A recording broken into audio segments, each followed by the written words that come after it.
where the West begins in Fort Worth, Texas, to around the globe. You are listening to Talk in the Night. And now, your host, Paranormal Phil. Good evening, good morning, wherever you may be around the world, around the globe, or even in your own backyard. I am Paranormal Phil. And later on in the show tonight, we're going to be having our Friday night open lines where you can call in, share your stories, experiences, or questions about the paranormal or anything else that the show covers. But first up on the Talk of the Night website, let's see, wide range of symptoms from UFO experiences revealed in Pentagon file. 1,500 declassified documents revealed that symptoms ranging from radiation burns to unexpected pregnancies experienced by people who had UFO encounters. Files obtained through the Freedom of Information Act requests were records collected by the government's secretive Advanced Aerospace Threat Identification Program. The files were requested by The Sun, a UK tabloid, which took over 4 years to be fulfilled. Among 300 of the cases were that of instances of unexplained radiation burn caused by some of the energy-related propulsion systems. Other symptoms in the file include brain damage, nerve damage, headaches, heart palpitations, paralysis, and unexpected pregnancies. In the files, there were references to telepathic communications, alien abductions, levitations, and teleportation. Of course, you can read the full story on that by clicking on the link below the story on the Talk of the Night website, talkingthenight.com. Now, before I get started in the phone calls and mention everything, I want to mention that a couple of rules for open lines. Do not be rude to me or other callers. Keep the calls at a minimum of 3 minutes, no longer than 3 minutes, so that others can call in. Also, let's see, I got that, okay. And also, if you want to call into the show, you can use Skype by using the Skype name Talk in the Night, or by phone at 817-717-1280. So, again, tonight is Friday night. It's open lines where you can call in, share the whole show. You got the whole show to call in, share your stories, experiences, or questions about the paranormal. So, let's get into one question before we get in calls. And let's see. Let's go to this site right here. Let's find a good question here. Do you believe that houses can be haunted? Have you ever been to one? I think I've answered that one. But I'll answer it again for anybody that don't know. It's not necessarily the house that can be haunted. It could also be the land that is haunted. Good example is Gettysburg or Salem, Massachusetts. A lot of activity happened on the land before, and they build houses over it, and of course that could be cause of the haunting. Another example would be the Omen House out in Beverly Hills. When Sharon Tate and them were murdered by Charles Manson, his house was not built, but yet he still has a haunting. So it is the land that it can sit on is also could be the cause of a haunting. So there's that answer for that question. Again, if you sign up for a free account over on Spreaker, you can join the chat. You can ask your questions there. You don't have to call in.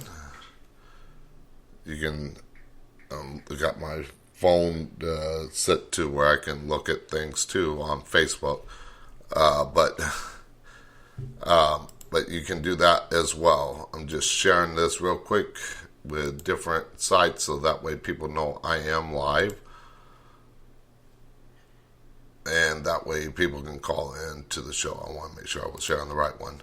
But yeah, any question that you have, it can be about the paranormal, it can be about technology, it could be about science, it could be about health, it could be about wellness, it could be about politics, conspiracies, dating and relationships, veteran issues, all that good stuff. So feel free to call in or sign up for a free account on Spreaker.com, and go ahead and when you click on the live episode, scroll down to the bottom, there's a chat bar there. You can enter the chat there. I will be monitoring the chat throughout the night. Now, if I happen to click away for a second, then I will get back to the question, but I will answer everybody's question, whether it be in the chat or by phone. And whether it's a question or whether it's a story or experience, I will answer. I will read it. I will talk about it and everything like that. Again, no calls over 3 minutes, just to give people a chance to call in. If I get bum rushed by a bunch of calls, I do not want to go 2 hours and get only 2 calls in. So let's keep the calls at a minimum of no more than 3 minutes. Now, let's see. I think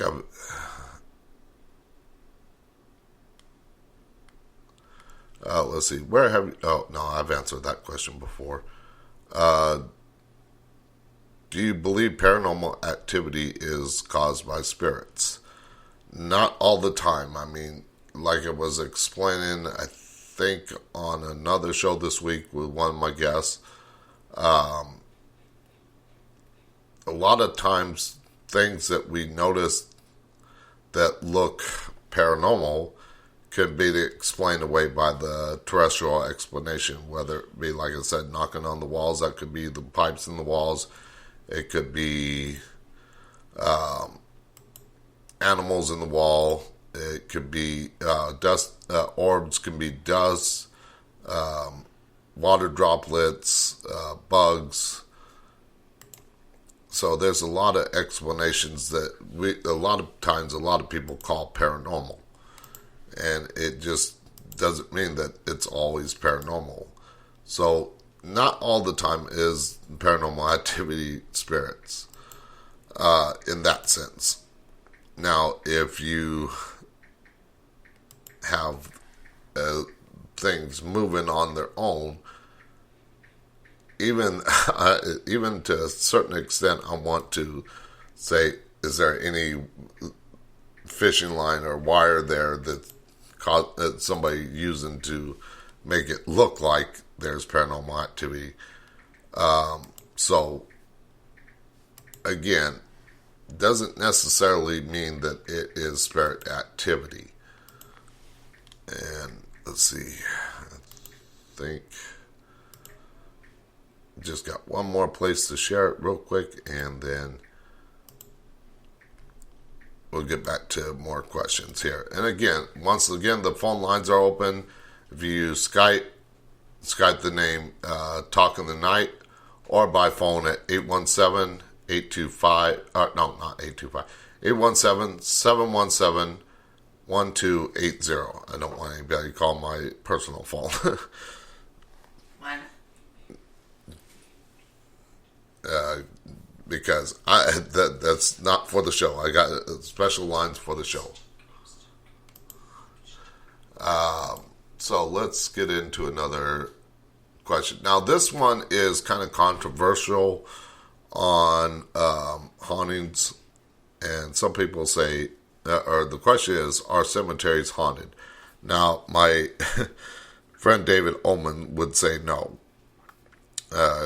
He'd be like, why would anybody want to haunt where they're buried at? And as I explained it many times before on my show, on my Facebook page, on Facebook Live, different things that I've done, that spirits are not bound by our time and space. They can go any place they please. They can go to Pluto if they want. So they could now cemeteries. I mean, you could say that they could be haunted in a certain extent. Like let's see, give you an example. I went to the Hermosa Cemetery out in San Bernardino, California, where Wyatt Earp's brother, Morgan Earp, is buried. And I asked the question, who fired the first shot at the OK Corral? Only something that he would know. And I got back a clear answer on that Wyatt did.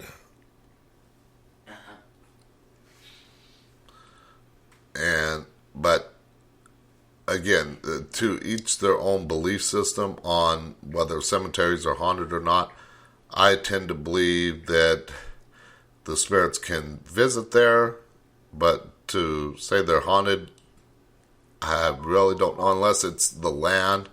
Let's take Gettysburg, for example. A lot of people were buried there as where they laid. And that can be considered a national cemetery. So in that retrospect, I would say would be haunted. But a local cemetery in your town or city, I think if you're visiting them, they probably just coming by and then they're visiting other people. So there's my take on that. Again, the chat is open. If you're listening to the show, sign up on Spreaker.com. It's free to sign up for an account. You don't have to record anything. Just sign up for a free account, then click on the live show, scroll down, and at the bottom of that live show, there is a chat bar that you can chat with me. I will be in the chat all night, answering questions, telling stories or hearing stories or experiences or questions. So I welcome all that.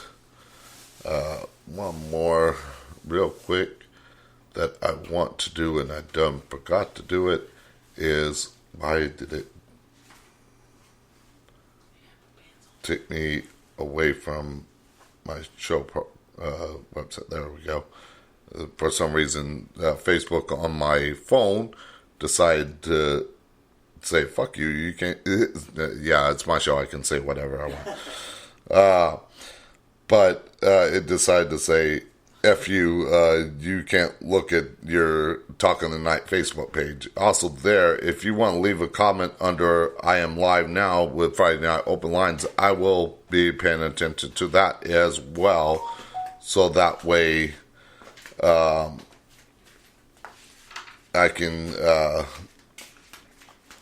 answer any questions or stories or anything like that from there.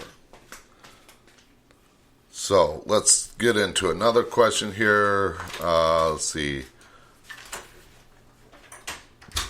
Can an object be haunted? I apologize. That was my roommate. She is leaving.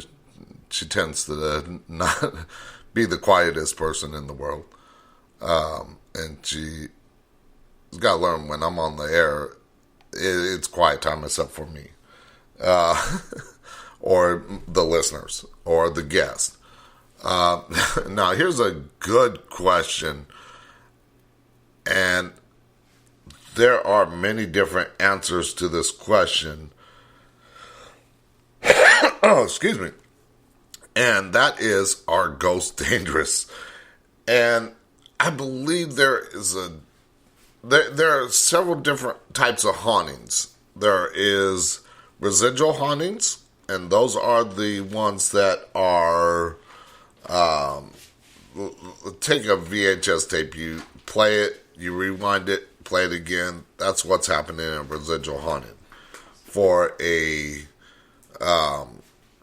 in an intelligent haunting, the spirits can interact with you. They can move things. They can communicate with you through several different devices or through just audible speaking to you. Now, a lot of people say, well, ghosts don't have lungs. Well, true.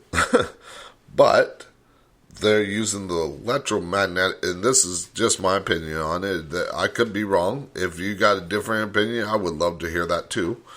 But they're using the electromagnetic field to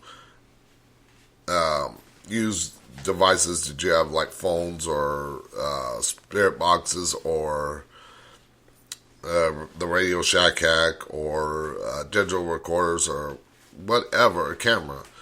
And they're using that to use that energy to create words. Now, a lot of times, I don't put a lot of faith into spirit boxes and obelisks and Radio Shack hacks because they are, what was I going to say? They're scanning the channels and they're not actually, I don't think they're actually picking up the spirit's voice a lot of times. It's just that they might be manipulating it a little bit, but to actually use it to speak, I don't put much faith into them. So there's that. Let's see, what else? Shoot. What else? There's so many different things out there, but that people use, but that's just my take on things. Now, getting back to the question, are ghosts dangerous? Because I got off on a tangent there. Now, there are the prankster spirits, the poltergeists. There's the loved ones and family members and friends and stuff like that. They'll come to visit you. And then there's the darker entities, as I call them. A lot of people call them demons. And speaking of demons, and I'll mention that we got a demonologist next week, and I will mention that at the end of the show. But I will mention right now, up on the Talking the Night website, talkingthenight.com, next week's guests are listed up there for you if you want to check out who's coming up. All the links to their websites, everything like that is up there. So check that out. So let's get into another. Actually, let's do a story here. Let's do something different besides questions, because I can answer questions all night. And I want to answer questions, again, not just about the paranormal, and not about ghosts and everything like that. I have a lot of knowledge in that field. And do I know everything? No. But I do know quite a bit. So I want to hear other things. Now, if I don't know the answer to something, I will definitely let you know. But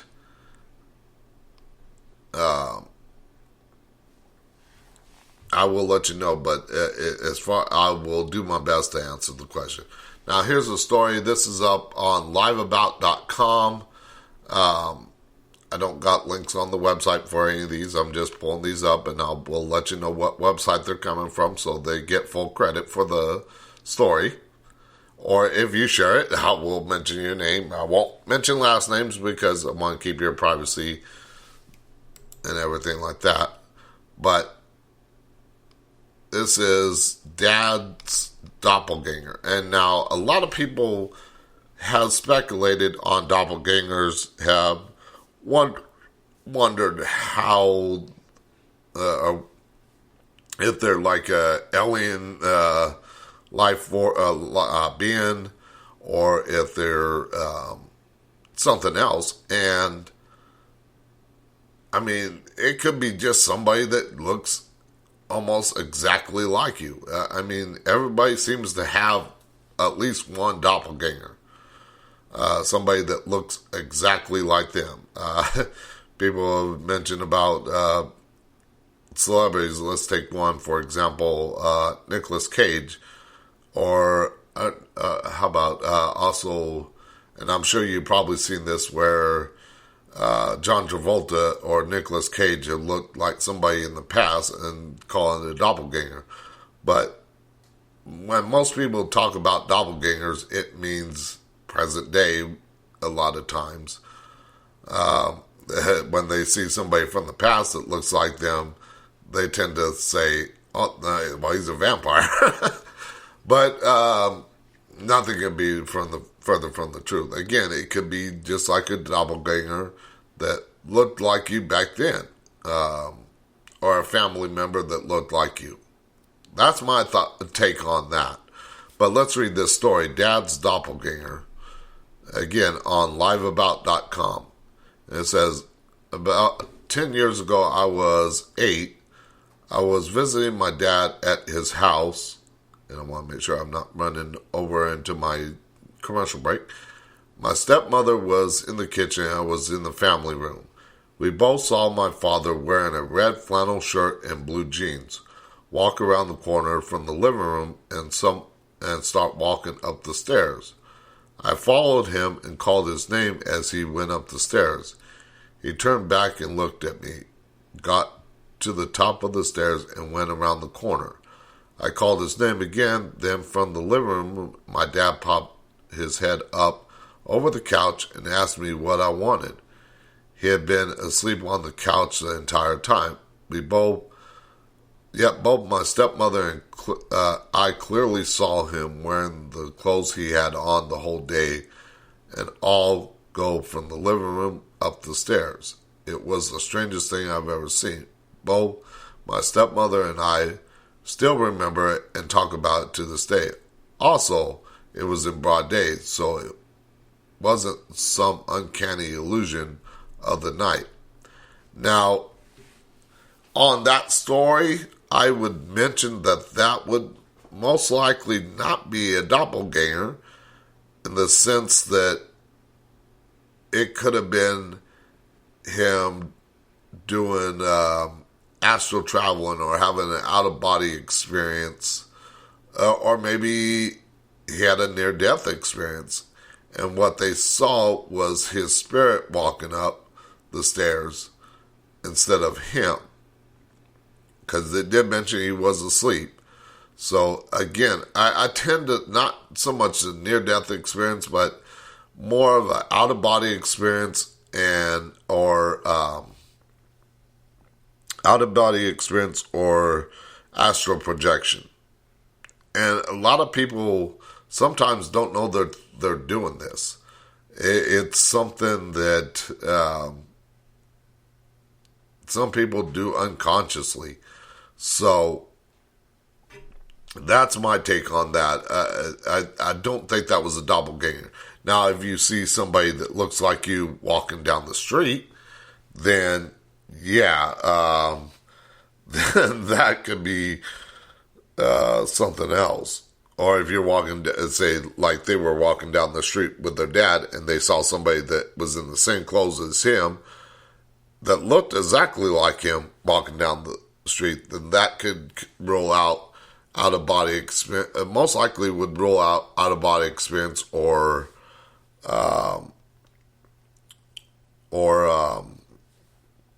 I'm trying to think here, but out-of-body experience or astral projection. So there it might be a doppelganger. But again, my take on it, I would love to hear your take on all the stuff that I talk about tonight. And also, like I said, the phone lines are open if you want to call into the show and share your stories, experiences, or questions about the paranormal or anything that the show covers. Skype Talking the Name, use the Skype name Talking the Night, and you can call into the show. Also by phone at 817-717-1280, and you can call into the show and share your stories, experiences, or questions. So let's try another, let's do another story, and let's see, find a good one here. Child creepy premonition. Ooh, actually that might be good. A child's creepy premonition. Now, before I get into the story, I want to mention, because I talked about this, I think on Wednesday and also on Monday, that I do experience premonitions and everything of what's going to happen, usually with weather phenomenons or earth phenomenons like earthquakes, the natural disasters. I tend to notice a lot of that. I did mention about seeing something by David Owen's house when I had never been there before. That was a premonition. So let's get into the story, see what it has to do with. And then, of course, after this, I'm going to get into, actually, after the break, after I do this story, I'm going to get into some other things besides the paranormal, because I want to challenge my mind. And again, I want you to call in, challenge my mind, but let's read this story so we can go to commercial break. When my oldest sister was little, like 3, she asked my then pregnant aunt to pick her up to hold her. My mom said she was like, "She can't pick you up, honey. She has a baby in her tummy." And then my little sister was like, "That baby is dead." Oh, that is creepy. But hey, Nicole, no worries.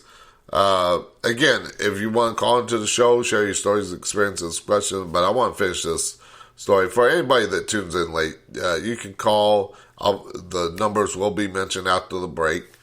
But let me finish this story about a child's creepy premonition. But the mom said, she was like, "She can't pick you up, honey. She has a baby in her tummy." And then my little sister was like, "That baby is dead." My mom freaked out, but my aunt and grandma were fine and were telling my mom it was all good. She was just a toddler and didn't know what she was saying. Now, before I finish reading the story, as I've mentioned many times, and I did it a couple times this week, that when children or toddlers or babies and animals, well, not so much animals when they're young, but when children are young or animals, you notice them staring off in the distance.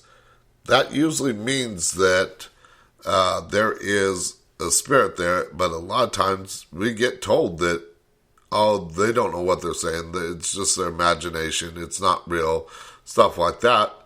But yeah, there is truth to what is happening there. But continue the story, because we got a commercial break here in 2 minutes. Well, lo and behold, my aunt goes into the doctor the next day for a routine pregnancy checkup, and the baby was dead. Give me the willies just thinking about it. And this was, of course, by the person who told the story. But yeah, I mean, the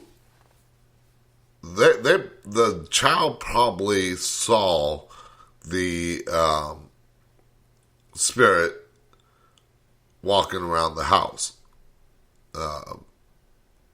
or they had that ability. And not everybody's abilities, like we were talking with the psychics on Monday and Wednesday, that everybody's abilities are not going to be the same. Like, my strong suit is reading people. My strong suit is predictions, almost, and premonitions, and cleansing homes and stuff like that. Now, it doesn't mean that I can't do other things. It just means those are my strong suits. Like my guest on Wednesday, her strong suit was astrology, not psychic abilities like clairaudience, clairvoyant, clairsense, all the different types of psychics and mediums abilities. So everybody's got their own set of abilities what they're strong at. But we're going to get into some other things and more Friday Night Open Lines after this short commercial break. We'll be right back after this commercial break.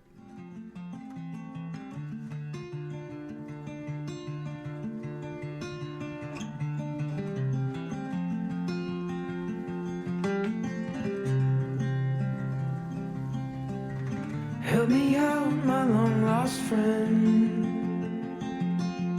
Tell me all that could have been. And if I start to lose myself, a secret I can never tell. Oh, meet me down by the coast. I'll be waiting there for you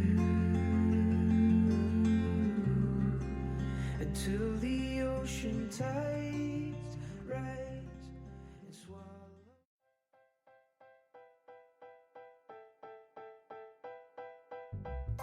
Do you have a talk radio, Facebook Live, or YouTube show and would like guests for your show but don't know where to go to get them? Well, go to radioguestlist.com and sign up today. They have all different experts in different fields and you can find the ones that are just right for your show. That's radioguestlist.com. Sign up today.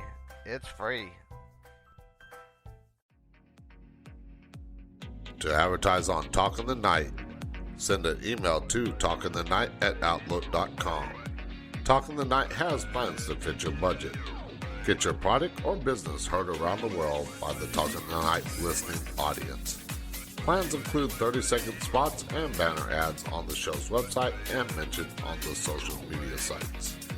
So get your product or business heard around the world today.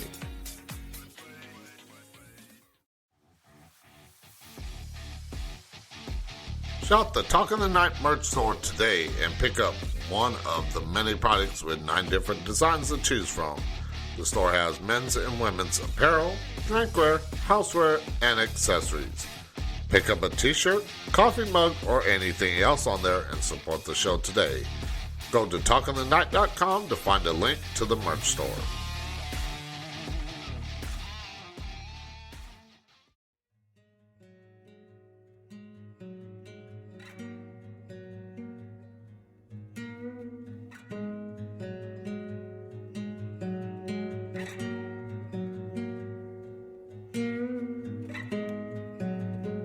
Although my fears make my soul ever real, all of my heart feeds someone. How can I be? To call into the show, Skype Talk in the Night or by phone at 817-717-1280. Now back to Talk in the Night with your host, Paranormal Phil.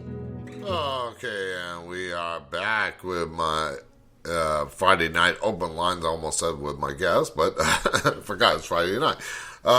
With open lines where you can call in, share your stories, experiences, or questions for anybody that is tuning in late. Again, I do have rules to the show. If you're going to call in, keep the calls to a minimum of 3 minutes, no more than 3 minutes. So that way, if we get a bunch of calls, I have time to answer a lot of them. But if we don't get calls, I will continue reading stories. I will continue answering questions. Also, to call into the show you heard there, use the Skype name, Talk in the Night, or by phone at 817-717-1280. Also, if you go to Spreaker.com, or if you're listening on Spreaker.com, live to the show, after the show, I might get to responses after the show, but typically I tend to respond during the show. But if you go to Spreaker.com, sign up for a free account. You cannot do it unless you sign up for a free account. You do not have to record anything. Click on the link to Talking Tonight and sign up again. And then go to Talking Tonight on Spreaker and click on the live show. And then scroll to the bottom and there's a chat bar there. You can chat with me and anybody else in the chat. We got Nicole in the chat, and I want to thank her for sharing the show around. I've shared it around quite a bit of places too myself. So I want to thank her. But don't be shy. Don't be afraid to call in and ask questions, because I'm not going to judge you if you got an odd question. I've been doing this for a long time in the paranormal field and in the radio business. Now, I haven't done it continuously, but I've been doing it a long time. So, I won't judge you. I will give you my opinion, yes. I will give you what I've experienced. I will tell you what my thoughts are on things. But I'm not going to tell you what you should and shouldn't believe. Now, if you're wrong and stuff, I will present evidence. I will tell you about experiences that might be different than yours. And that's completely fine, how we can have a discord and talk about it to where we're not judging each other. But again, don't be afraid to either call in, don't be afraid to hop in the chat and talk with me. I will be monitoring throughout the night. So if you're in the chat or listening to the show, pop in, say hi. All you have to do is say hi. You don't have to say much more than that even. Just let me know you're listening. Or you can ask a question there about anything. My show covers the paranormal, which covers ghosts and spirits, UFOs and aliens, Bigfoot and other cryptid creatures like the Loch Ness Monster and Chupacabra and so forth. It covers technology and science, health and wellness, dating and relationships, politics and conspiracies, and veteran issues. So, again, I'm open to hear anything. The only thing I will not talk about is sports and music, because I do have a music the music that you hear during the commercial breaks. I do have a music license to play those songs in particular. Every song that you hear, I have a music license to play those songs. So without that, I could get copyright strike and the show taken down. So I do have a music license for those. So that's why I don't talk music. Unless it has to do with the paranormal, then I might talk about it. But, or politics or conspiracies or other topics. But as far as playing the music, I will not do that. Sports, I will not do that. Yes, I follow sports, but it's not in my wheelhouse. Like I was talking about the different abilities of people that have psychic abilities. It's something that is not in my wheelhouse, something that I enjoy talking about a lot of. So that, in that case, that's why I will not talk about those two things. Again, let's see. So I wish I would have wrote your number. Is it Skype that I can call? Okay, here's the number. I will type it in the chat for anybody that is looking at the chat. And I will mention only call when live, just in case somebody else is viewing this when I'm not live. I do not want to have calls coming in when I'm not on the air. So, again, here's the Skype name. Oops, if I can type.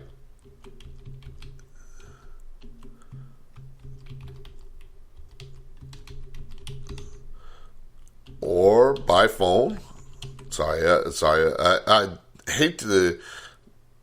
I have trouble talking and typing at the same time. So please forgive me if I'm silent for a second. I know dead air is a bad thing for radio, but 717-1280.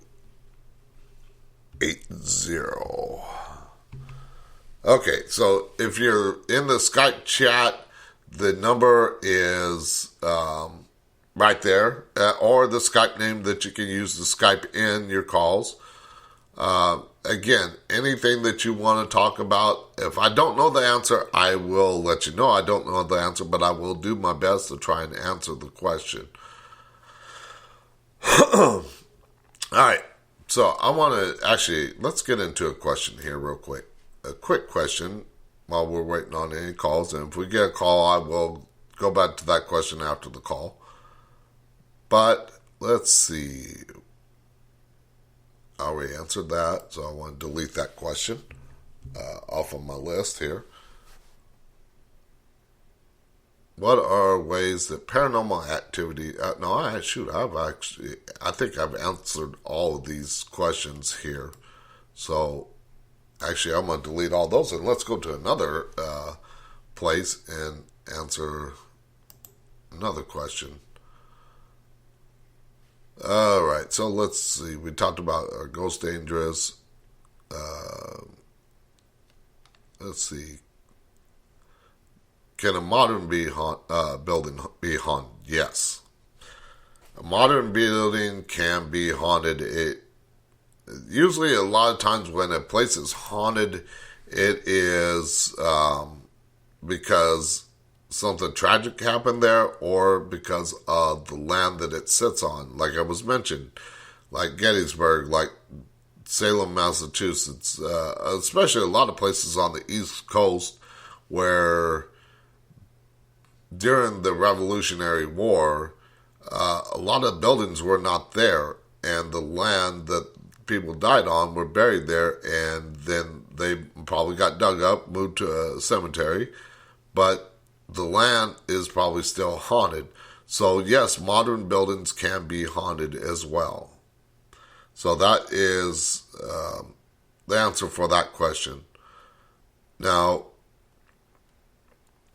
I got so many questions that I can answer, so many stories I can read, and everything like that. So if you want to call in, this number to call in is by Skype, using the Skype name Talking the Night, or by phone at 817-717-1280. Again, don't be shy to call in. I do answer all calls. Again, keep them no more than 3 minutes. Do not be rude to me or other people that call in. Those are just my simple rules for calling into the show. Now, of course, this week we're not doing a giveaway. Just because nobody tried to win it. I want to build up my audience some more before I do another giveaway. Now, I will be getting stuff from my listeners, or not from my listeners, from my guests, and eventually I'm going to start giving those away. I do have some things coming, and I do have one thing already from one of my guests, and I do want to give those things away. I don't want to keep them myself as much as I would love to. I do want to keep them myself, because without my guests, without my listeners, the show wouldn't be nothing.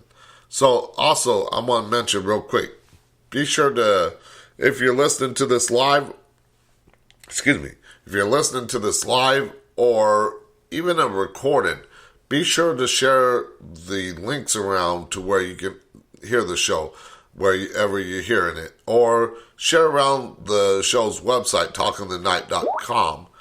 And let's see, hold on, we got something here. Accept. All right, so I got, now when you use the Skype name, just send me a request there. I will accept it and everything like that. And then you can call into the show that way. Or you can type a message as well there too. So there's a lot of ways you can get a hold of me during the show. But I want to continue talking real quick about sharing the show's website around. That will help me tremendously. There's a lot of stuff up on the Talking the Night website. You can advertise there. You can find different things. There's a Ghost Stop banner ad there. There's banner ads for my guests. The week of the show the week that they're on, there's banner ads for each of the guests where you can pick up a product or a service that they're using and stuff like that. Or there's so much up there on the show's website. You can scroll through, you can find the archives to old shows on the radio show tab under Talking the Night Archives, and you can listen to any show you want there. Of course, all the places that the show is listed, you can also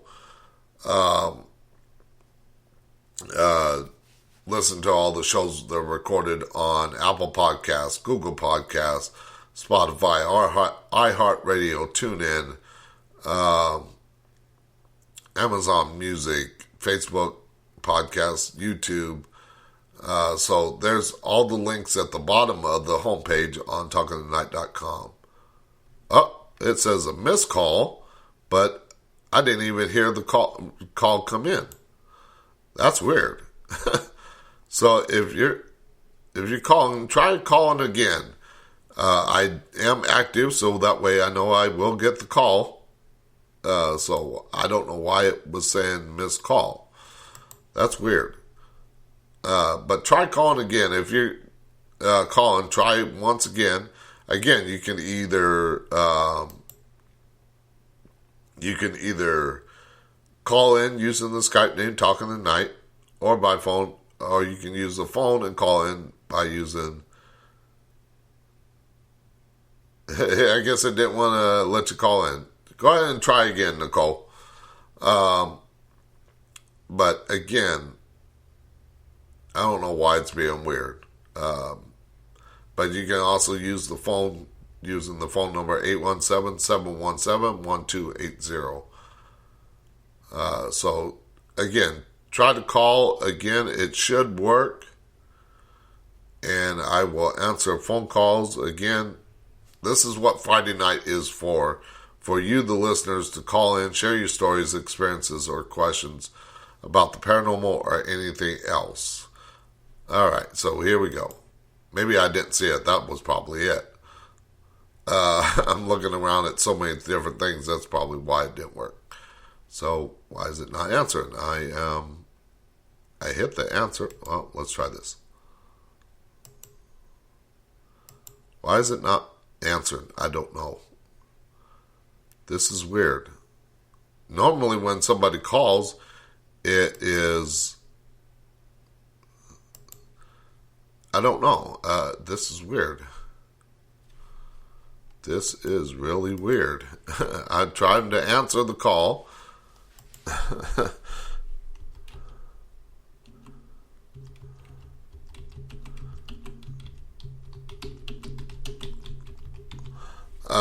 But it's not answering. It's not letting me answer. So, I'll tell you what. Let me hang up and I will call you, Nicole.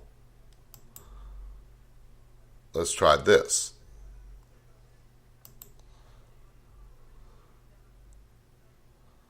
And I don't know why it don't want to even do that. I might have to close Skype and reopen it. Oh, maybe that's why. Hold on. Shoot. That's probably why. Let me try this again. Alright, so let's try this.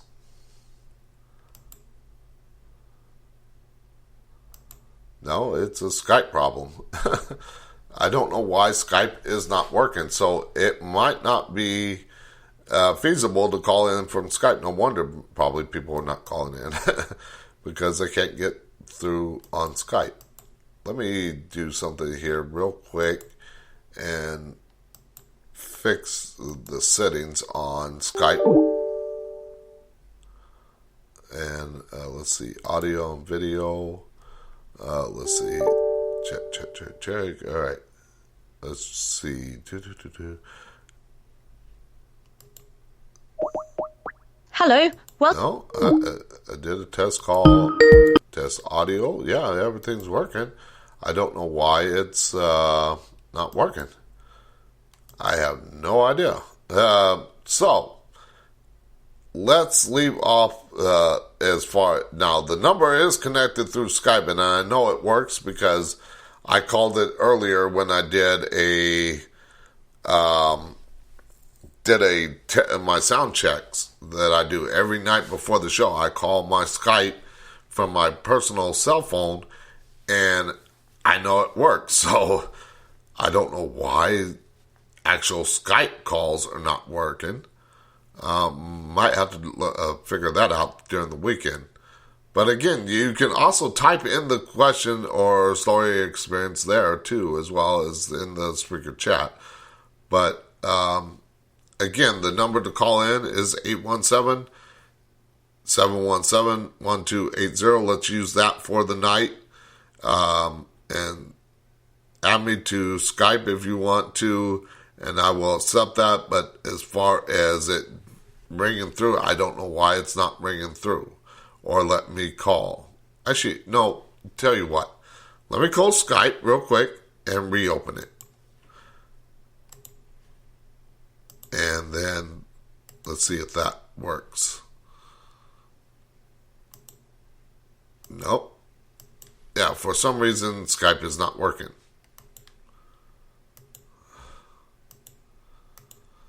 Yeah, I don't know why Skype's not letting me make a call. I paid money to have a Skype number and everything like that. I'm not showing away or anything like that, so it should be that. So again, better off typing. Make a long story short, I noticed lately that just when I was about to go to sleep, I see flash images of certain people and places. Wonder why that is happening. Good question. Good question. And while you're seeing, let's see, it says, about to go to sleep, I see flashes of images of certain people and places. I wonder why that's happening.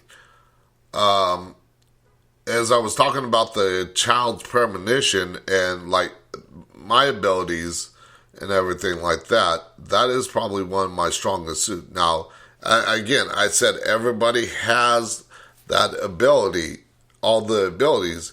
It's just a lot of people, that's not their strong suit. Now,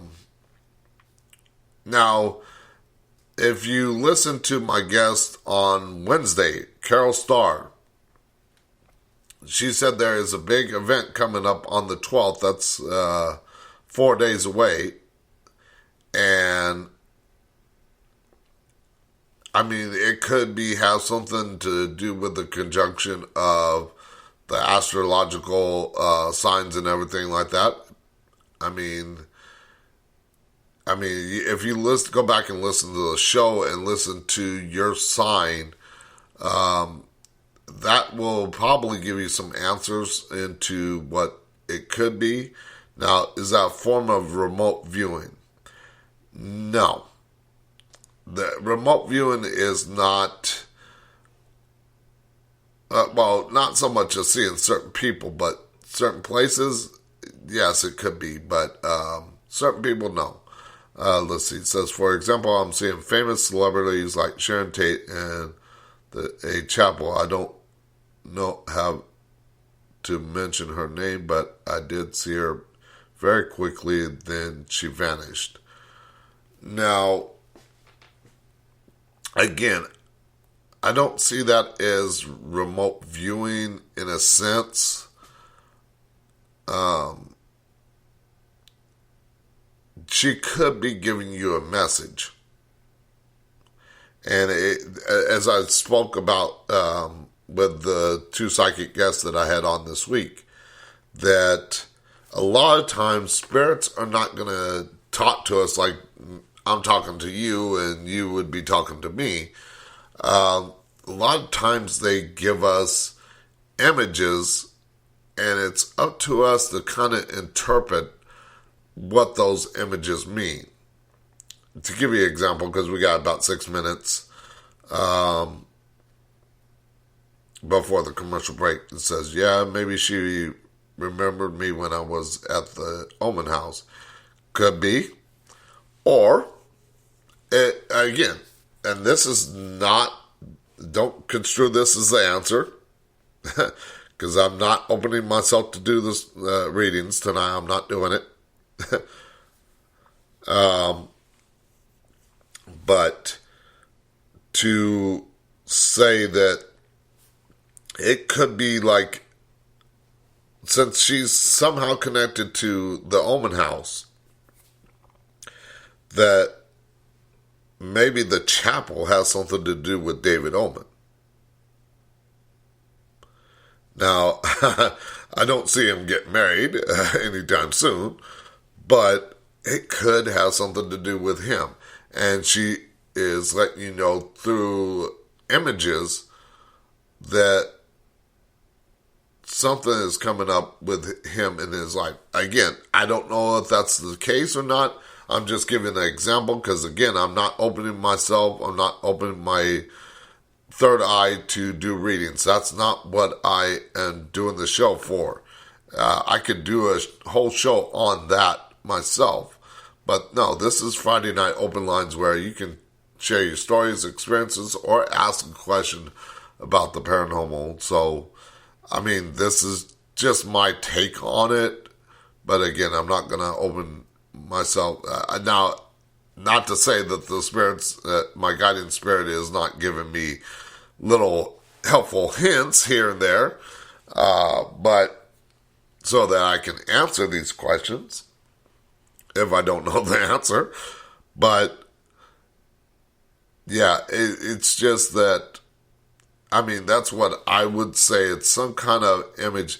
Now, chapel can mean so many different things too. It's, again, you have to kind of know what they're wanting to try and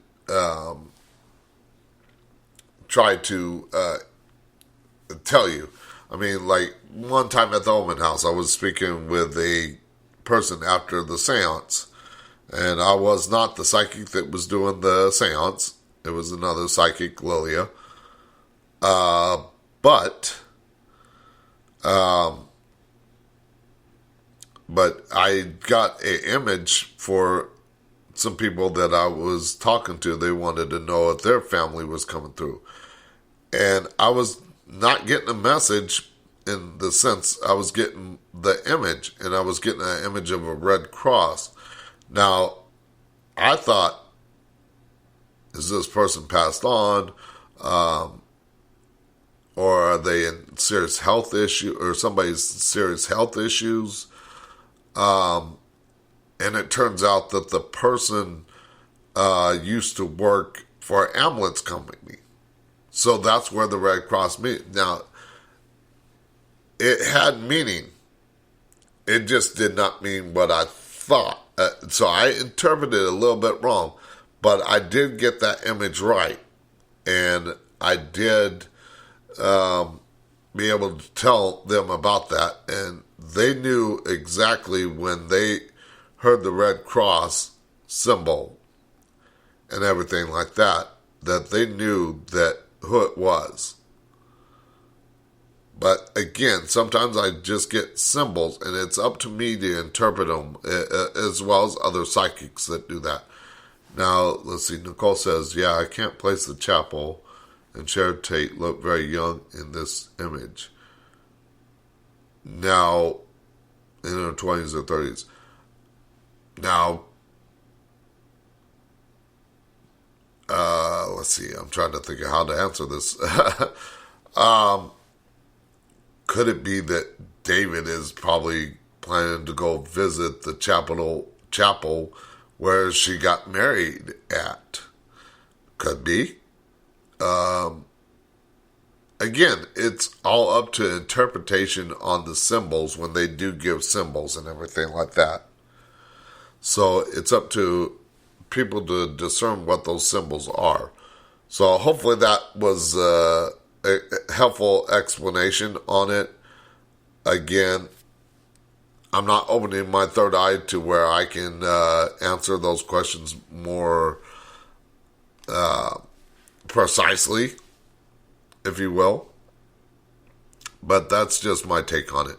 But we are at the commercial break, but we'll be right back after the short commercial break with more Friday Night Open Lines, where you can call and share your stories, experiences, or questions about anything the show talks about. We'll be right back after the short messages. Or am I a mouse?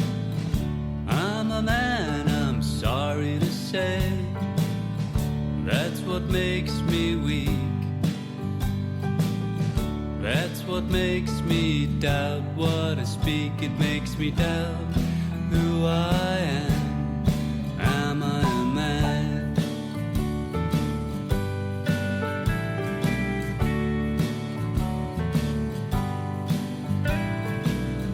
The mouse, he beats me with ease at being just what he is, though tiny and meek, he does not doubt. The weather is getting warmer and people are out and about. Well, if you love ghost hunting, now is the time to pick up some new gear. GhostStock.com has a wide variety of equipment to choose from, and one of those items is Blue Buddy. He's back. The talking bear every investigator wants on their team. Click on the Ghost Stop banner ad at the top of the show's website and pick up your Blue Buddy today. Go to spring.com and sign up to create your own design or choose from a design from one of the many creators on there. Spring has ways to integrate your store on social media, custom stores, and they have digital and physical products.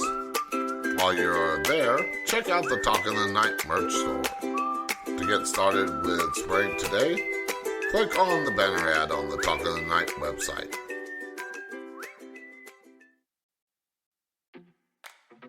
Go to the show's website and click on the links for each of my guests and purchase a book or other product that they may be promoting.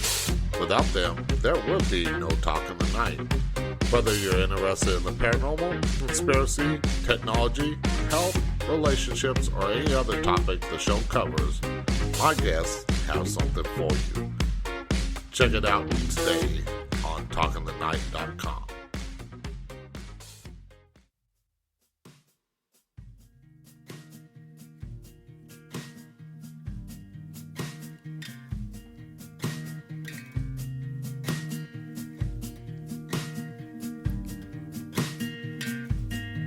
And I can see it in your eyes, you're special.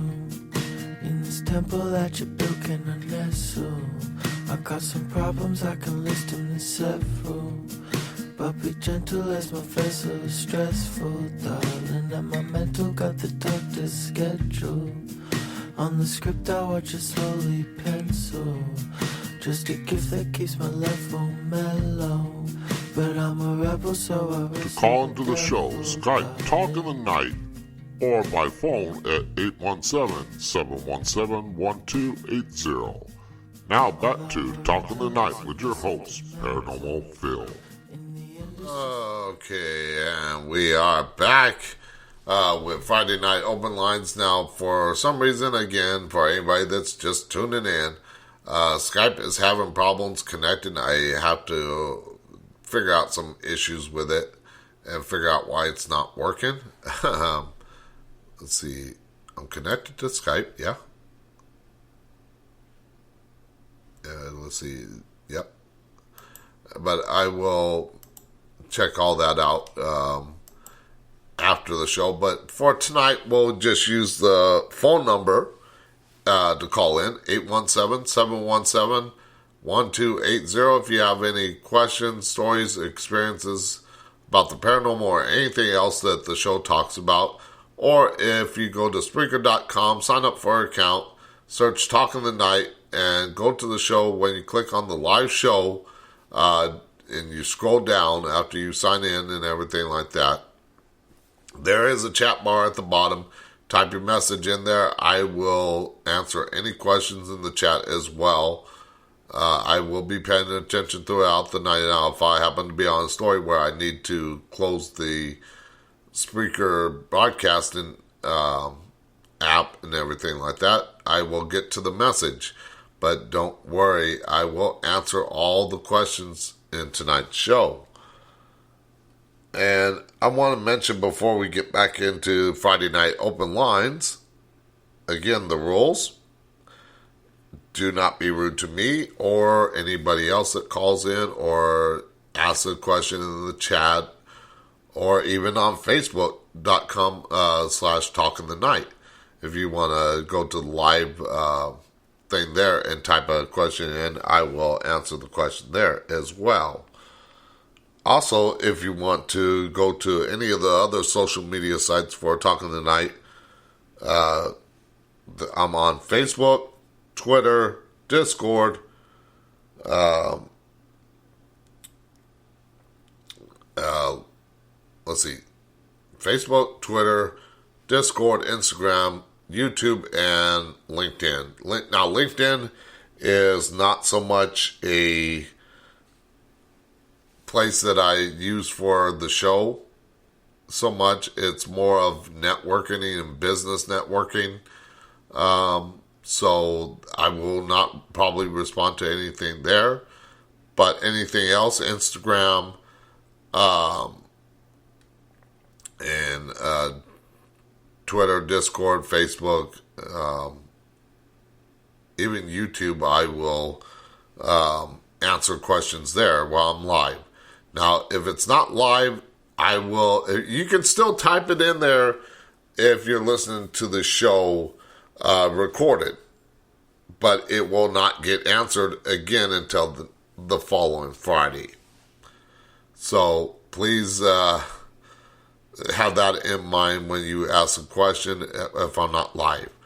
So again, the number to call in is 817-717-1280. Again, let's get into something in the paranormal field, but something other than ghosts and spirits. Now, this could be under conspiracies. It also could be under UFOs and aliens. Now, with the story that I read earlier today about UFO files being declassified UFO files from the Pentagon to a Sun tabloid. Now, I don't know if those are that's true or not. Again, I'm just reading the story, giving you my opinion, my thoughts on it. And of course, this one comes from Above Top Secret. Again, it is posted by somebody. Now, is there truth to it? I don't know, but I will give you my thoughts on it and everything like that. It says, and it says, new Area 51 occult theory. And as we know, a lot of UFO sightings and technology and stuff like that have been associated with Area 51. There have been many guests, Bob Lazar on Coast to Coast AM, that talked about Area 51. There was a guest that flew over Area 51 when Art Bell was still alive and called into Art Bell's show on Coast to Coast AM. So there is a lot of thoughts on it. Now, it is a secretive base, so there is a lot that they want to keep hidden from anybody else that could be our enemies and want to use technology like the SR-71 stealth plane came out of there. And so did the B-2 and B-17. It was a test thing until it finally came into use. So a lot of people thought that those were UFOs coming out of there. And I can see why. Now, as far as I talked about the other day with Roswell, they finally mentioned that the crash was actually a crash. They actually stepped away from the narrative that it was swamp gas or a weather balloon. But look at how long it took. That happened in 1947, and they just released it this week, I believe. Or maybe it was last week. Either way, they finally released that information.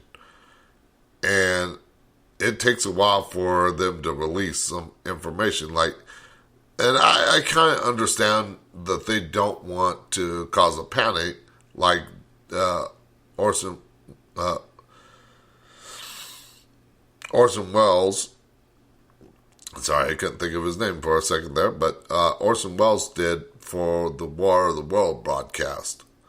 But a lot of, back then, people's imagination were stuck on books and radio, and they only could pay attention to like TV screens at certain times of the day to notice things. They didn't have phones. They couldn't have the easy access to the internet when back then, so their imaginations ran wild. So, but they still have that mentality that we're gonna be paranoid about it when a lot of people know about UFO technology now. We're getting people requesting Freedom of Information Act on different UFO files, like I read at the beginning of the story. Now, I'm not saying that story's true, not in the least, but yes, there have been people that have filed Freedom of Information Acts on declassified information on UFOs. So let's get into this new Area 51 occult theory. It says, I am interested in Area 51, and I know this is a new theory because I just made it up. Again, somebody that made this up. So, again, I'm not going to say that this is true or anything like that. I'll let you, the listening audience, decide for yourself. This person could be lying for all I know. But I'm going to give you my opinion, my take on the story, and let you know from what I've read, from what I've experienced, what I know, that I'll give you all that. But to say that this is real, I'm not going to say that. It says, maybe the word theory is being loosely used, but this is a theory I just came up with. What could possibly be so secret that the lower-ranking Area 51 employees are forced into a closed-off room when test flights take place? Of course, they are on a need-to-know basis, and janitors don't need to know, but this is a crazy theory. Occult magic ceremonies take place at Area 51. Not saying it's true. This is a pure speculation on my part, but if true, it would be the reason if there aren't any aliens or flying saucers that they would act if there were. The Illuminati could perform freely their freaky ceremonies. Now, I don't know what happens inside the buildings, and I'm going to stop right there for a second. I don't know what happens in the buildings or what goes on. As a lot of people know that a lot of the employees fly out of Las Vegas International Airport and a plane called Janet. It doesn't have any markings. It's just got the red stripe on it. A lot of people know about that plane. That's how the employees get from Las Vegas to Area 51. Sometimes they're on a little van or bus that picks them up at secret locations. So, I mean, what goes on inside the buildings, I don't know.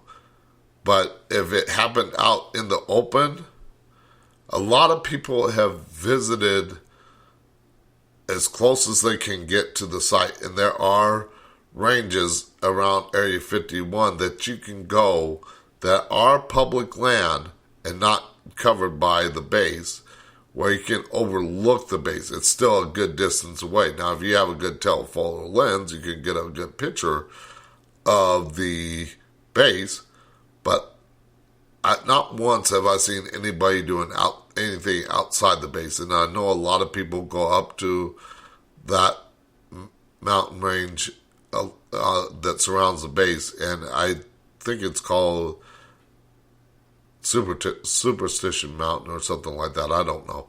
I can't remember what they named it, but again, there is a place where you can overlook the base, but you cannot see down in there. You can't go down in there. Otherwise, you get the camel dudes coming after you. Let's see. Nicole says, Waltons were a great example. They gathered around a large radio. If there is a group such as MIB, not the movie. Now, I will get into that question right after I finish the story. But yes, there are, and I'll explain why after this story here. But continuing on the story, I know sounds like a weak connection, but I was just wondering, does anybody know of any occult connection with Area 51? And personally, I don't know myself. Yes, there could be. But there could be that same thing at other bases. Like, let's take the Roswell crash. A lot of people said that it didn't go to Area 51. They were calling it going to Area 51. But I believe it went to Wright-Patterson Air Force Base, which is another secretive base. And I'm not saying that something like this happens. I mean, I live by a base that is got Lockheed Martin that builds parts for the aircraft and test flies some of those aircraft there. Now, they're not top secret aircraft. They're like the F-16s, the F-18 Hornets, the planes that everybody knows, but they are test flighted out of there. The parts are built there, and stuff like that. So, could something be going on there? Possible. Now, he continues on, says, what caused me to think of this crazy idea is back in 1995, there weren't that many websites out there, so in an attempt to find an interesting sites, I just typed down .coms randomly, and in 1995, I typed in area51.com, typed in area and 51.com, and this is by no means a plug for this site. I have no idea who currently runs the site. All I see is it's a blank page that says, hello world. I've checked the site at least once a year since 1995, and it always been blank ever since 1995. But in 1995, I checked that site, and all there was a simple white page with about 10 or less books about for sale, and maybe a magazine. I don't remember what the books were, but they were professionally advertised and displayed, and they were all evil-looking, occult, Luciferian, magic type books. I got freaked out, so I left the site, but out of curiosity, or maybe to show someone else, I went back not long after, and it was all gone, and it has been blank ever since. Maybe this means that nothing, and I'm not stupid enough to assume the actual powers of secret military bases would be in any way, shape, or form registered.com of anything, let alone sell occult books on it. I know it's a weak connection, but only got one, since I don't know anyone else who has been on the base. That's my theory. I feel free to shoot it down, but wouldn't the Illuminati have some connection in Area 51, and maybe ceremonies that they would do would be secret to employees that work there?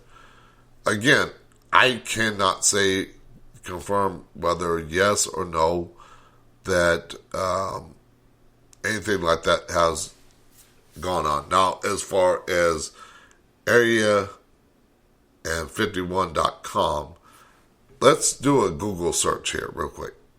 Let's look it up. And now, military is going to use .gov, or if it's some organization, they're going to use .org. They're not going to use .com. So it could be something that somebody made up. It could be,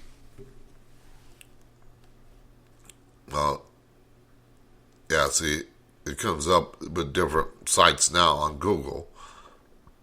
But let's type it up in the search bar. Area area51.com. Now, this with the .com, it's most likely somebody made up a site just for the hell of it and for the fun of it that has a fascination with Area 51. Could be. But I don't think that, matter of fact, I don't want to say I think, I know that they will not use a .com. And they will not put out messages like that. Now, yes, they could be putting out messages some way, other way, but not that. Now, let's get into this question about that I have in the chat. Is there a group such as MIB, not the movie? Yes, there are Men in Black that I'm trying to think of the video, but there are videos out there. If you search out Men in Black on YouTube, there's one where a couple guys that come into a building and people describe them as having pale faces. Let's see, it says, we're having trouble finding that site. Try again. So, yeah, if they did have that site, it looks like it was taken down and no longer there. Again, but I don't think it was the government having anything to do with that. But getting back to the MIB, if you Google YouTube search MIB, there was, like I said, a couple of guys in black suits, hats, not like what you would see in the movie. They had fedoras on, but they did not look, in a sense, human the way people described them. They had pale faces. Now, this is just a theory on it, and I don't know for certain. But when you hear pale faces, and this again, if you don't believe it, that's up to you. I mean, I'm just going to put this out there that in the research that I've done, there are such alien races, different alien races, but ones that would come to mind for a pale face would probably be the Nordics. A lot of times blue eyes, blonde hair or no hair, pale faces. And again, if you want to believe that, that's fine. If you don't want to believe that, that's also fine. But again, I'm just giving you my take on it. But yes, I believe there are MIB out there that will come to somebody that has had a UFO experience, like if they had like radiation burns, or like in the story up on the Talk of the Night website, talkofthenight.com, under Story of the Day, they had something like that and reported it. I'm sure that they probably visit that person and tell them to be quiet about it. So that's my take on it.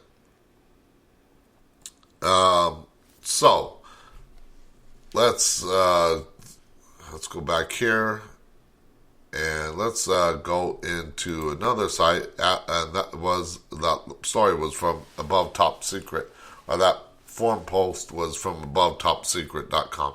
Again, nothing that I read, I'm not going to say that it's true or not true, because I do not have the answers for it.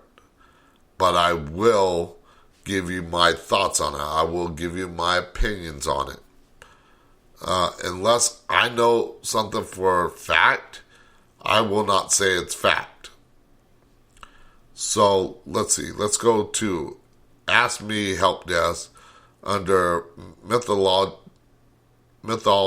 and folklore. And there's a post that says, is this normal?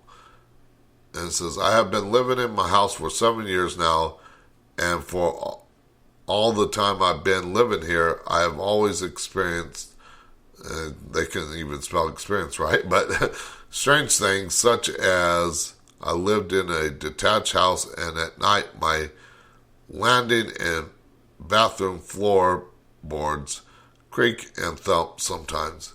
All the lights in the house would flash off and on at once, so I also have 2 dogs in multiple occasions. They have started barking or whimpering at walls or pictures. I don't have a clue what is going on. I just wanted to know if it could be something supernatural or if I'm just being paranoid. Sorry about the spelling.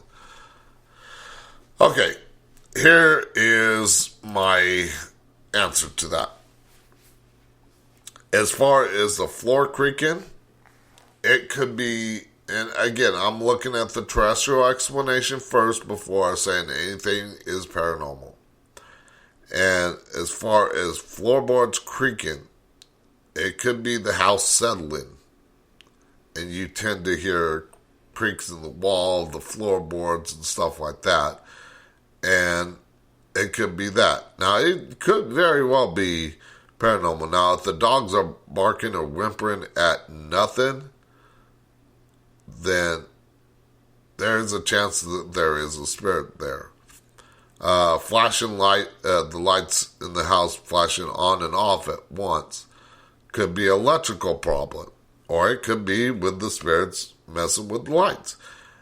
But without being there, I cannot say for certain that it is paranormal. So I have to look at it objectively and say that it probably is supernatural, but it also could have a terrestrial explanation as well. So I give you both answers on something like that.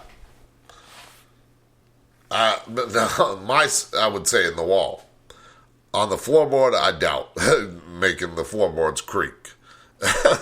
So, and now if you got a mouse that can make the floorboards creak, that's a very large mouse. That's a New York rat. Sorry, people in New York. But yeah, everybody knows about the rats there in New York.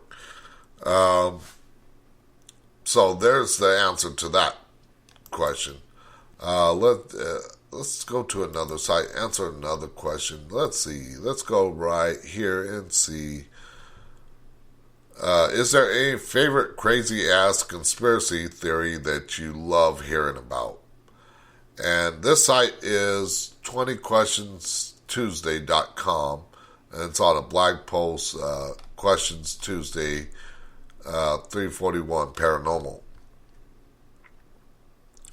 I think it's Paranormal 341, but that's what it says, 341 Paranormal. And their answer was, I love all the lizard men, one government conspiracy shit. That stuff is just too good. Now, I've mentioned it a couple times on the show, and I have dug down deep into the rabbit hole. And I've researched some things, and things are coming true that a lot of times, many years ago, people would say, oh, he's just a conspiracy theorist. But if you dig deep enough and actually research it or look at what they're saying, if you even stuff that they put out nowadays, it still can be true. And like I was mentioning about discerning messages from spirits, we have to look at objective. What are they trying to get out? What are they trying to tell us? And a lot of times they're slipping in truths with lies and telling us what they're doing. And a lot more people are getting censored or taken down because of it. So that's why a lot of times when I talk about the C virus, I have to mention the C virus or the cerveza bug, because keywords, they're listening in, and a lot of people, and taking constructive criticism about those videos, those recordings, that destroy their narrative. I believe that's what's happening. Now, if I'm wrong, prove me wrong. I would love to hear your take on it, but don't come at me with something that you don't have nothing to back up your side of the thing, because I can come up with things to back my side. But again, that's not what the show is about. I want to hear your stories, experiences, and questions, but we'll do that after this last commercial break here at talkingthenight.com. We'll be right back after the short message.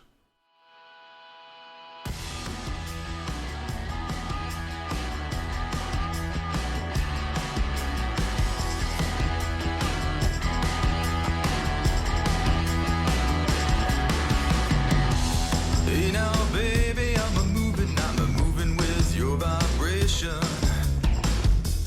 Hey now, baby, got me losing my concentration.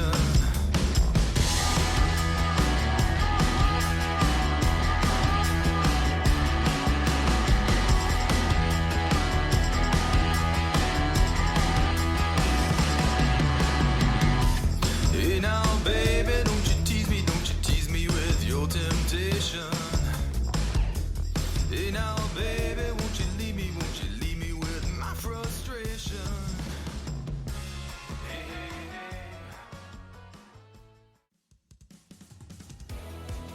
Do you need music for your radio show, podcast, or YouTube channel, but need a music license to play it on your show?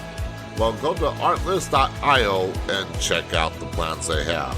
They have 3 plans to choose from: personal, unlimited, and enterprise. All the music that you hear on the show is from Artlist, and there is a banner ad on the show's website. Check it out today.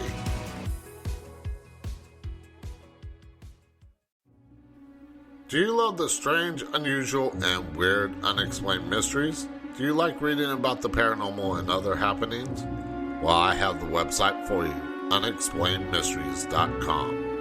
On there you will find so much, such as the latest news and articles, forums, news with video, and so much more. That's unexplained-mysteries.com, or you can click on the banner ad on the show's website to take you right there. Do you love history? Do you wonder what happened on this day in history? Well, check out history.com/this day in history and find out what happened on this day in recorded history. You can also click on the image on the Talk of the Night website under This Day in History and check out one of the many things that happened. The show's website lists a different event in history every day, so check it out today.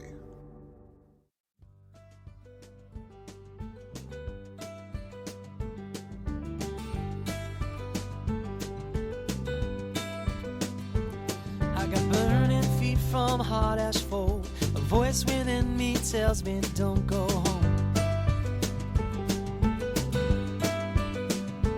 So I run until my feet give out. I jump a little higher to clear the ground. Every shadow of every girl, every time I turn around, I swear it's her. Call into the show, Skype Talk in the Night, or by phone at 817-717-1280. Now back to Talk in the Night with your host, Paranormal Phil.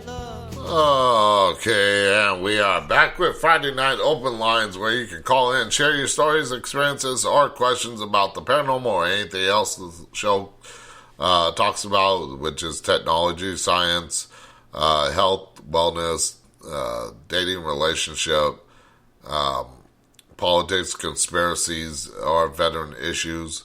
Again, I don't talk about the sports and music unless it has something to do with the paranormal or politics or conspiracies. Then I might talk about it, but I will not play the music.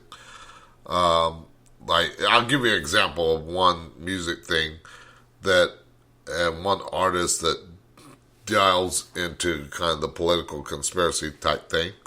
That I love listening to his music, but I will not play it without his permission, even though he has said that it's fine for people to use it.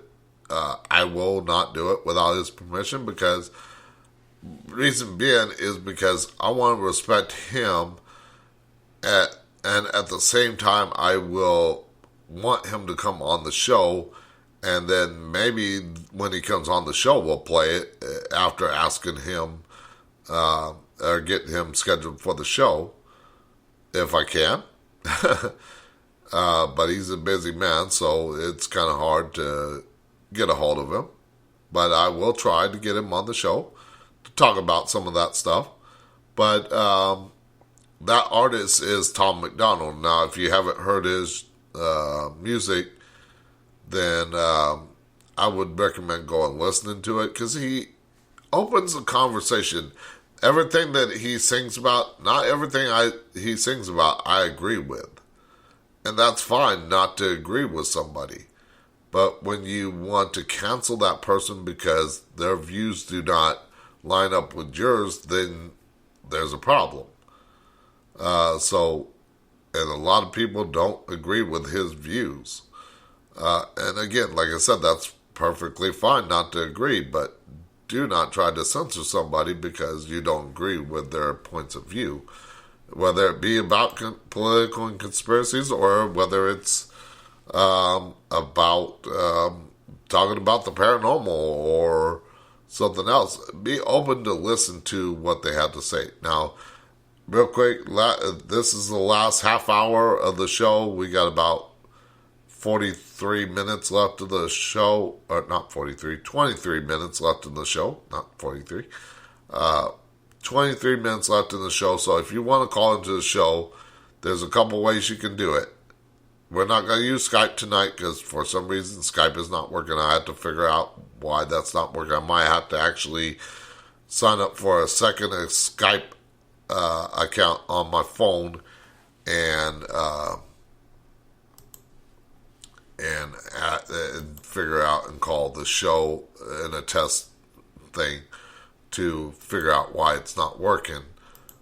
But so Skype is going to be down for tonight, but if you want to call into the show, use the number 817-717-1280 to call into the show. Also, if you're on Spreaker.com and you're listening live, you can sign up for a free account. It don't cost a dime, and then click on search Talk on the Night,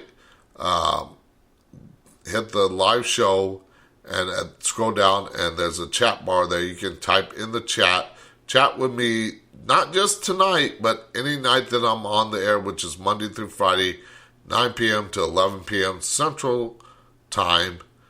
And I started to use the say Central Standard Time, but a lot of people are in daylight time until they stop the whole daylight savings time thing. I'll just keep mentioning Central Time so that way nobody gets confused. So 9 to 11 p.m. Central Time on Spreaker, Apple Podcasts, Google Podcasts, iHeartRadio, Spotify, TuneIn, Amazon Music, Facebook Podcasts, and YouTube. Now, the only places that the show is live, so if you're listening to it recorded on any of the other sites, you can leave a message there. I will read it over the air on the following show. But the best way to get a hold of me during the live show or any other, if you're listening to recorded, the show recording, is the best way to do it is either on Facebook or by on Spreaker.com. So there, if you go to talkingthenight.com, at the top of the page, there's a little thing that says click now to listen live on Spreaker, to the show on Spreaker, and you click that, it will take you to the Spreaker page. And again, if you don't have an account, sign up for free. It's don't cost a thing. You don't have to record anything, but it gives you access to chat. If you do not sign up for a free account, then you cannot chat on the thing. But I do pay attention to the chat Monday through Friday, even when I have guests on. If you want to not call in, but you want to ask questions through the chat, you can do that as well. All right, so we got 20 minutes left. I've been seeing this question. I wanted to answer this question or talk about this question last week, but I didn't get time to do it. And it's on that same page that I mentioned about the crazy conspiracy theories thing. And it's, the question is, Bigfoot or Yeti, who wins? Now, their answer is no one wins. We all lose. Each and every one of us losers. Bigfoot and Yeti should never fight. Now, I don't know about you, but when I was a kid, I would be out on the playground and I would put red ants versus black ants. I don't know if anybody else has ever done that, but I used to do that. And it was like playing God. Now, if Bigfoot and Yeti did fight, which I believe they're pretty much the same thing, just different regions of the world. The Pacific Northwest, they call them Bigfoot. Even in the deep south, like Georgia, they call them the skunk ape. So it's not Bigfoot there, and it's not considered Yeti there either. So, but a lot of people know it is Bigfoot or Yeti. Bigfoot here in the United States, Yeti in East Asia and stuff like that, in the Himalayas and stuff like that. But going back to the whole ant thing, I just imagine if those two were to fight, or even Bigfoot and the skunk ape would be fighting, it would be God playing like I was with the ants, the red ants and the black ants, and being like, you here, fight. So that's what I imagine, but I don't see that being the case. Now, I've had my own Bigfoot sighting once back in 92. 92. And I think in December, it might have been January of 93, but it was around there because I didn't go up to Northern California until 92. Now, I won't mention exactly where I saw this, but again, a lot of people know the Pacific Northwest to be a spot for Bigfoot sightings. Now, they happen all over the country. Again, like I mentioned, Georgia, their Bigfoot is known as the skunk ape. Texas has their own version of Bigfoot. California, Southern California, I think has their own version of a Bigfoot. Looks more like a regular chimpanzee type creature. I think is what I heard, but again, I could be wrong.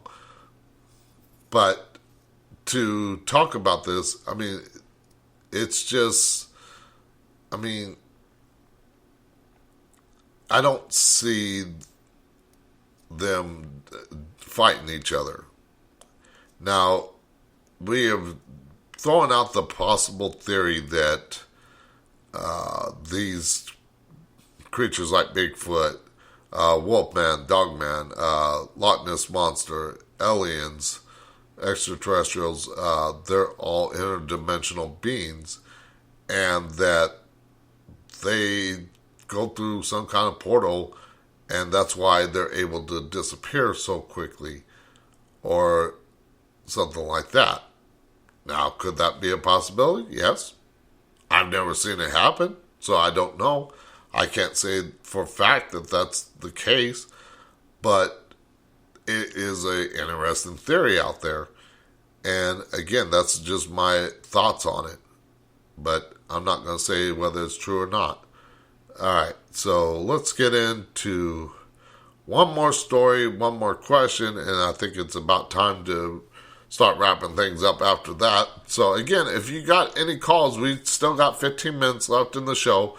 Number to call in is 817-717-1280, or you can sign up for a free Skype account chat with me there on the live show.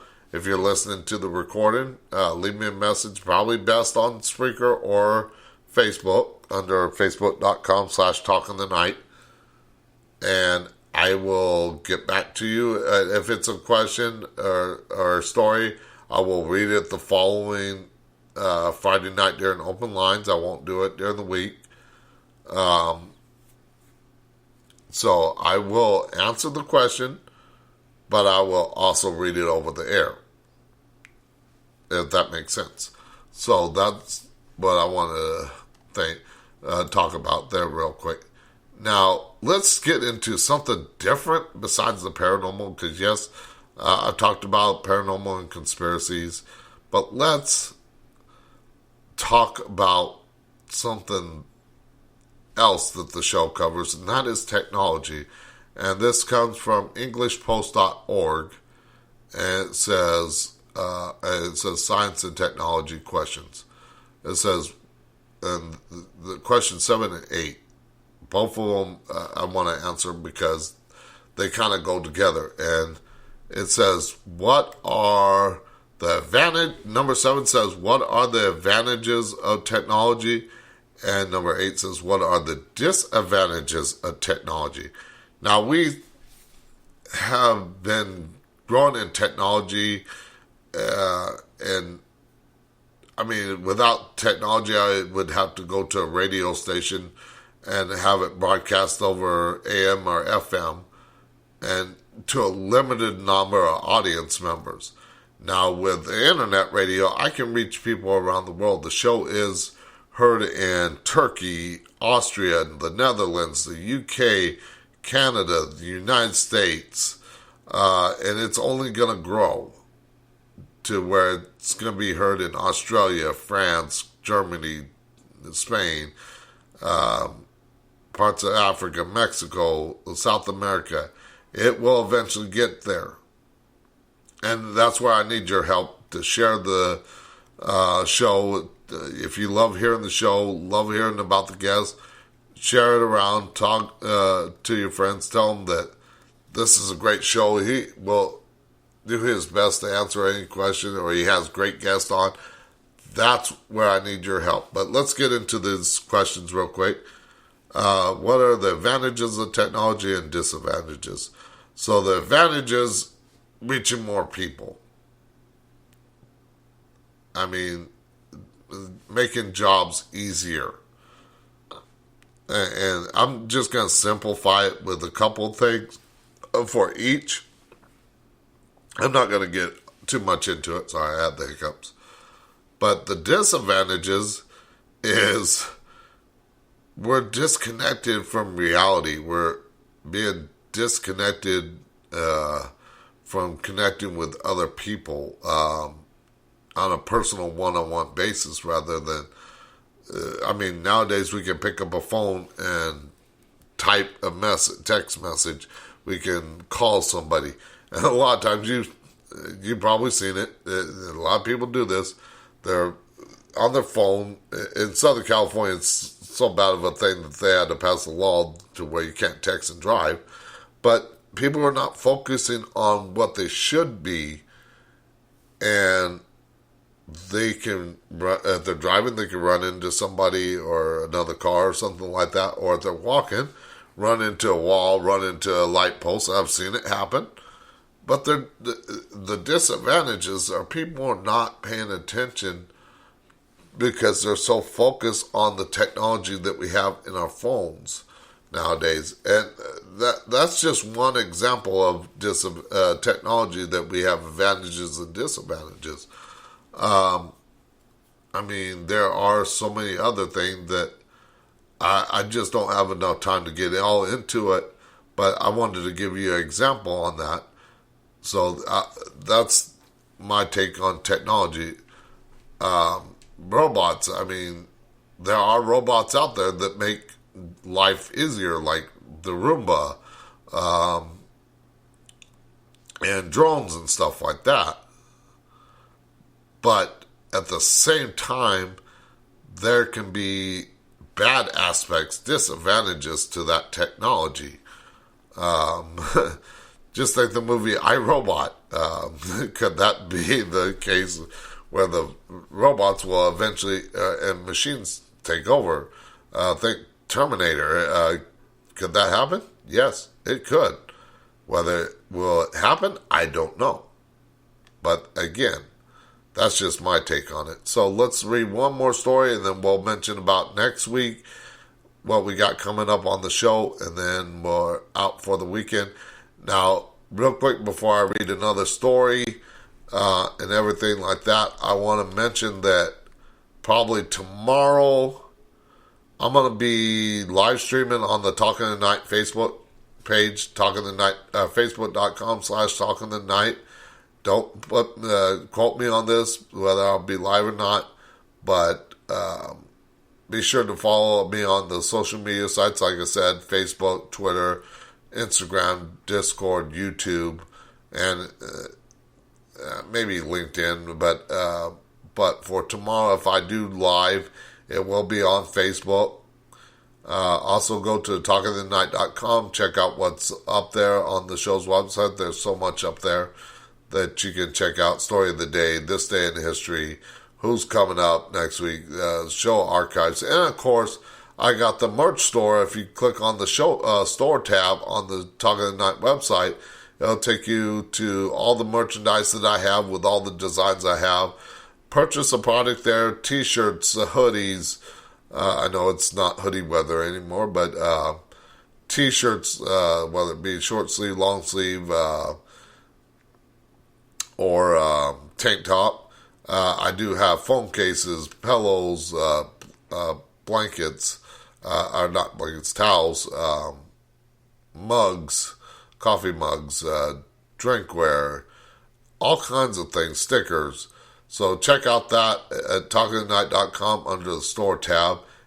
Click on a product that you want, a design that you want, and it'll take you right to that product, and you can purchase there. It helps out the show. It helps me out, pay for the show. So check that out. So let's do one story real quick, and then we're out. Mention about tomorrow night, or not tomorrow night, Monday. I'll mention about also what's coming up on the show next week after that too. So this is on liveabout.com, Glitch in the Matrix.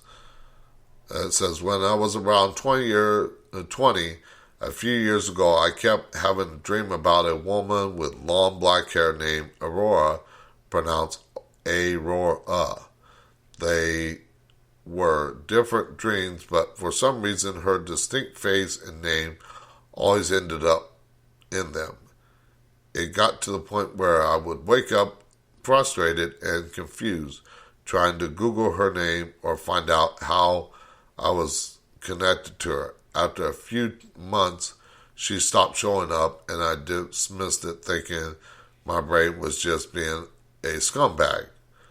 Fast forward a few years later, Halloween 2009, and I'm in my car with a friend, stopped at a gas station.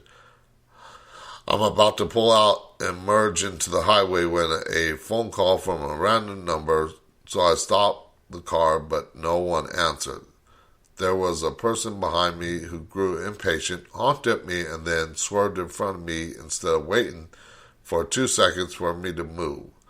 Second they got on the highway, a silver Civic lost control on their wheel and crashed into the car that swerved in front of me. I called the cops and waited at the gas station for them to come. Turns out the driver of both cars had died. It's 100% would have been me if I hadn't got that phone call. Called it back a few hours later out of gratitude and curiosity. Rang 3 times, went to voicemail. Said, It said, hi, you reached Aurora. Please leave your name and number. Never had goosebumps like that in my life. Called it again the next day because I was confused about the whole situation. Some woman answered. We get to talking and I tell her the entire story, including dreams I had. She tells me she doesn't know how I got her number and that she never called me as far as she remembers weird. I asked her if she has a Facebook to confirm if she in fact is the woman in my dreams. Checked her Facebook. Holy F, it's her. So maybe she called, maybe she had a premonition that this lady was going to get in a wreck if she didn't stop her. Maybe it was an out-of-body experience. I'm thinking more of a premonition than anything. And she did not want this lady that she saved to know it was her that was a psychic or something like that. Because a lot of people tend to, if they do have abilities, they tend to hide about it because they don't want a lot of people to know. But it's okay to talk about it. That's why I do this show, is to talk about it. But we got about 4 minutes left in the show. I want to mention, again, tomorrow night, I'm going to be probably out at an arts festival in downtown Fort Worth. If you're in the Dallas-Fort Worth area, downtown Fort Worth has an art festival. I'm going to be out there. I'm going to probably be live streaming, but go to facebook.com/talkingthenight and pay attention to that, because I will probably, if I do go live, that's where it's going to be at. And I'm going to be talking to people. I'm going to be handing out my business cards, trying to boost my listenership and everything like that. And then Sunday, I'm going to probably go down to the stockyards and live stream there. And it also will be on Facebook. So let me mention what we got coming up tomorrow night. Oops, I started opening up a website. I want to make sure it doesn't open. Which you know it's gonna, but I want to close it right as soon as it opens, because I opened Google Chrome and I don't want Google Chrome open.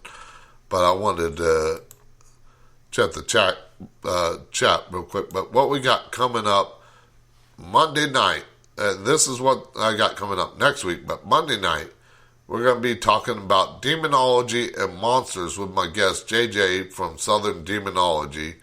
All the links are up there. We're going to be talking about demonology, fight between good and evil, his podcast, and so much more. Then on Tuesday, we're going to be joined by my guest Rob Lee, Reverend Rob Lee, as we talk about tarot with an attitude. We're going to might get into some tarot readings if we got time, if people want to call in the second hour for listeners.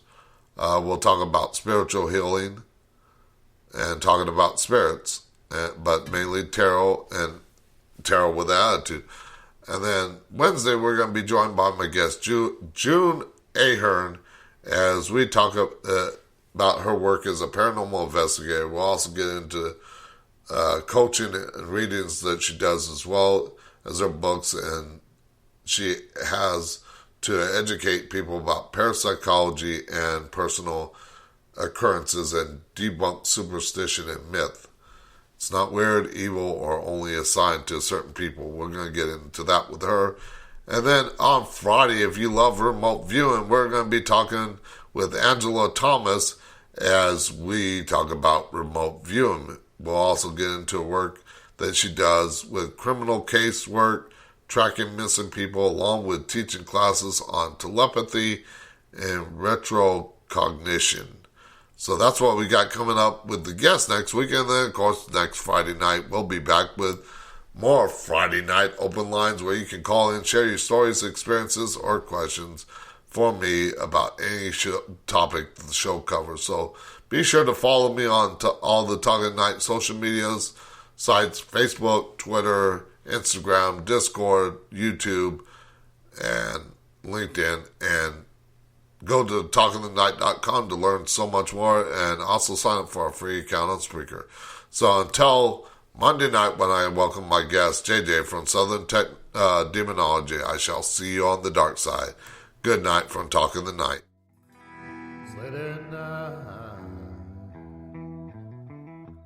Darkness has fallen. Turn on the radio, and you hear him talking.